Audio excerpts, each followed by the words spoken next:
So what's up? Kamusta? Ayos ba tayo dyan? So nandito ulit tayo sa may RHC Builders Warehouse ng Rakal Motorcycle. So ngayong araw na to nakita natin din itong ADV nila na 250cc. Ito yung Rakal or Motofino.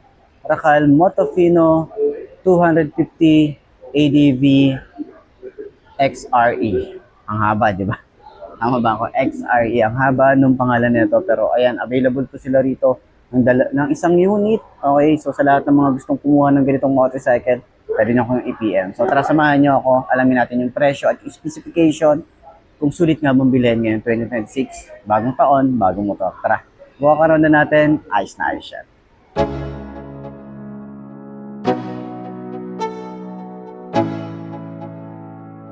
Let's go. Yeah. I'm like an addict, do I gotta have it. I ain't even playing, got a really bad habit. If it moves, gotta grab it, fuse like a magnet. Lose, won't have it till I'm doomed in a casket. I ain't playing, got a weird mind. If you work 8 hours, I'ma work 9. If the shoot tastes sour, you should taste mine.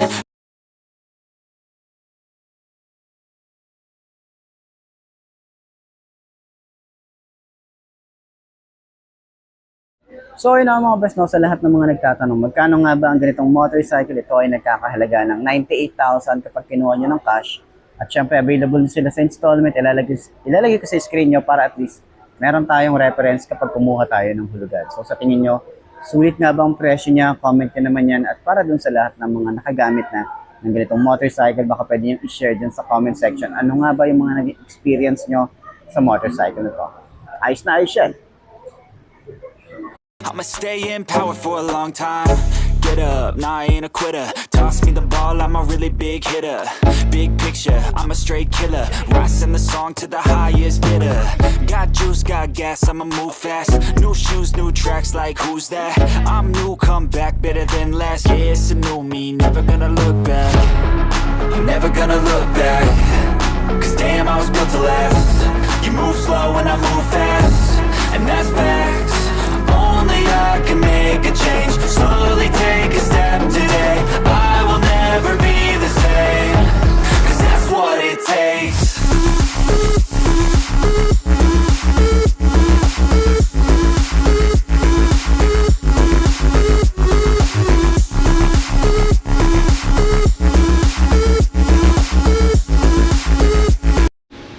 So yun na mga best, no, available nga po dito ng kulay black ng XRE 250 ADV ng Motofino Rakal. Okay, so ikutan natin to para dun sa lahat ng mga gustong kumuha ng ganitong motorcycle. Meron pa yung idea ano nga ba ang meron dito sa motorcycle na to. So yun na mga best, no, meron sila available na 250cc na ADV style dito. Okay, kagandahan dito, ang daming ang daming magandang features na itong motorcycle na to. Lalo na sa kanyang headlight, naka LED na rin tayo rito. Meron din pala tayo rito USB charging port. Dalawa na rin to, Type C and Type A. Meron din tayo rito cigarette type naman. Okay, dito sa may bandang harap. Cigarette type na pwede natin i-charge dito. And tayo dito, fully digital. Meron tayong mode and select. Ayan, may makikita tayo rito. Tapos yung ating handlebar dito ay naka-naked. Ayan. So maganda yung itsura dito sa side na to. So meron tayo rito windshield. Ito yung itsura niya. Ito yung kabuuan ng itsura niya. So meron tayong windshield dito. Medyo maliit lang. Kung gusto niyo ng medyo mas mataas, bili tayo sa aftermarket. Mga ganyang kataas. Okay. So meron din tayo rito na projected lamp na headlight. Meron tayong daytime running light dito. Tapos may mga parang tuka ng manok din to. Ayan, oh, mahaba rin siya. And naka-telescopic fork. Meron tayong reflector. Meron tayong single disc brake, dual path caliper.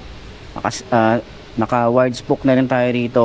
Yung fender nga pala natin dito, maganda rin, malapad. Tapos may cover na rin tayo para sa ating shock. Tapos ready to go na rin yung ating tires. Ayan, pang on and off road na rin yan. Ang size dito sa likod, ayan. Ang size dito sa harap ay 90 by 90 by 19. Tube type pa rin naman to. So dito naman sa ilalim makikita natin yung mga chassis niya. Ayan, ito kala ko dito may siya, radiator eh. Kala ko talaga dito may radiator pero wala. Cover lang pala to. Tapos meron na rin tayo ditong crash guard. May mini driving light na rin tayo dito. May bracket na rin tayo sa ganito. Yan, kasama na po yan kapag bumili tayo. May skid plate na rin tayo dito. Ito plastic. Okay, ito naman yung itsura ng ating side ng makina. May monitoring ng oil. May Motofino dito. Kickstart. Ito naman yung kanyang carb. Ayan, carb type nga pala ang isang to. Pero Japan technology yung ginamit na carb dito. Then yung ating gas tank. Malaki din. Magandahan din dito. Kasama na rin yung ating mini driving light dito sa side. May bracket na rin yan. May crash guard na rin tayo rito. Meron din tayo ritong skid plate. And then meron tayong 6-speed. Ay hindi, 5-speed na rin pala to. 5-speed, 1 down, 4 up. Yun yung kanyang gear indicator. Sa upuan natin dito, ang lawak, no? Ang lapad ng upuan niya rito, tapos dito paliit. May stitches na rin yan, maganda yung foam, makapal. And then, available na rin tayo rito. Kung gusto niyo maglagay ng top box dito, pwede rin. And then, yung signal light natin dito. Ayan, LED naman to. At yung tail light natin is kakaiba rin yung itsura. LED na rin yan. So, hindi ko alam kung kaya ko siyang sakyan. Kaya ba siyang sakyan? Kaya ko siyang sakyan, pero wala, ganyan itsura natin. Ayan. So, ayan, sa lahat ng mga gustong kumuha ng ganitong 5, sa 5 to na kagaya ko, hindi natin talaga siya abot, okay? Pero, ayan, so kung gusto, rear brake pedal, smooth lang din. Foot pegs natin dito, napiflip naman siya. Ayan. So, foot pegs din para sa angkas. Ito rin yung itsura niya. So, kung nasa taas yung ating rubber, ayan, combination naman siya ng metal. Ayan. So, ito yung mga chassis niya. No, makikita natin dito. Maganda naman yung pagkakahinang dito. Maganda yung pagkakadugtong. Meron tayo rito single shock. Nasa pinaka-center naman siya. And yung ating swing arm, malaki din, malapad. Naka-single disc brake, single pad caliper. At yung ating tires dito sa likod, ang size naman ay... Saan yung size? Saan yung size niya? Ayun, 110/90 by 17. Ayan. So, naka-on and off-road na rin tayo rito. Ito yung 250 ADB. Napaka-minimalist lang. Wala tayo halos dito na decals. Ito lang yung decals natin. Ito. Tapos may XRE dito. Tapos, yung tambucho natin, ito, metal. Metal ba to? Parang hindi siya metal. Plastic pala siya. Ayan, plastic ka pala. Kala ko metal ka. Ayan, so meron tayo ditong tambucho din na mataas talaga yung itsura niya. Ayan, yung design niya pataas para in case na lulusong natin sa tubig, pwede. Ayan. Bracket na rin para sa ating top box. Ayan, ito naman metal. Okay. Ay, hindi. Metal ba to? Hindi, plastic pala siya. Kala ko metal. Plastic pala to. Ito pala yung metal. Ay, hindi rin. Plastic din. Ayan, plastic din pala to. Ayan, so dito naman meron tayong taillight. Kakaiba rin yung taillight natin dito. Ayan o. Tapos yung ating signal light. Ito, LED rin. May plate light na rin tayo rito. Yung reflector. Tapos yung pinaka fender natin dito malapad din. Chain cover, meron na rin tayo. Malaking sprocket size dito. And naka single load shifter din tayo dito. Kakaiba din yung design dito sa ating sa makina dito sa side. Okay, may Motofino din tayo rito. And yung gear indicator niya 1 down, 4 up. Ayan. So, gusto niyo naman ng ganitong motorcycle, lalo na sa mga katulad ko, okay, hindi siya pang sa atin, okay, pero sa mga matatangkad, mga nasa 5'6", 5'9", kayang-kaya to. Mga 6 footer, kayang-kaya. Mukha siyang BMW kung titingnan, lalo na dito sa side na to. Mukha siyang BMW. Meron tayong mga ganun na nakita na same lang, pero sana mag-improve dito sa colorway or color variant na nilalabas ni Racal. Maganda to, no? Medyo ano yung pa nila yung laro-laruin pa nila yung colorway nito. Mas may aangas pa to. Tsaka may mas ipi-premium siya. Maganda yung motor, maganda yung specs niya. Aminin natin yon. And ayun, tingnan nyo naman sa kanyang turning radius, di ba? Tapos yung shock niya, sobrang lambot ng shock. Ayun, oh. Ayan, tingnan nyo yung shock niya rito. Sobrang lambot. I-rate ko siya ng 9 out of 10. Ayan, ganyan siya kalambot. Okay. Sa ating panel gauge, ito yung itsura. Ayan, meron tayo rito digital. Meron tayong USB charging port. Dalawa naman yan. Yan, okay. So, dito rin, cigarette type naman dito, 12 volts.